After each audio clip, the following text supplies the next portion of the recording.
अमेरिकेचे राष्ट्राध्यक्ष Donald Trump यांनी मेम्फिसमध्ये नॅशनल गार्ड तैनात केला असून त्यांनी शहरी गुन्हेगारी रोखण्यासाठी सेफ टास्क फोर्स सुरू केलंय।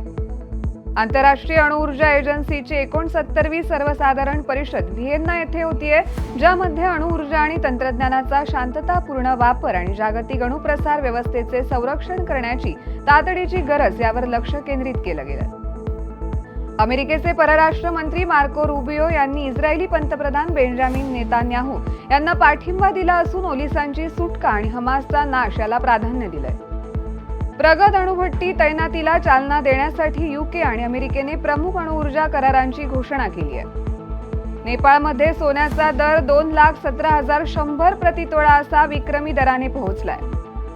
अमेरिकेने आजपासून जपानी वाहनांवरील कर 15% कमी केलाय। केंद्रीय प्रत्यक्ष कर मंडळानं 2025-26 साठी प्राप्तिकर विवरणपत्र म्हणजेच ITR भरण्याची अंतिम तारीख 15 ऐवजी आता 16 सप्टेंबर 2025 पर्यंत वाढवण्याचा निर्णय घेतलाय। रशियन तेलाच्या ऐवजी अमेरिकी मक्यापासून बनवलेलं इथेनॉल भारतानं वापरावं यासाठी डोनाल्ड ट्रम्प यांचा अट्टहास असल्याची माहिती समोर आली आहे। भारत पहिल्या मंत्रिस्तरीय शिष्टमंडळासह बुसान आंतरराष्ट्रीय चित्रपट महोत्सव 2025 मध्ये उल्लेखनीय उपस्थिती लावणार आहे। भारत-पाकिस्तान वादानंतर मॅच रेफरी अँडी पायक्रॉफ्टला बदलण्याची PCBची मागणी ICCने फेटाळली आहे।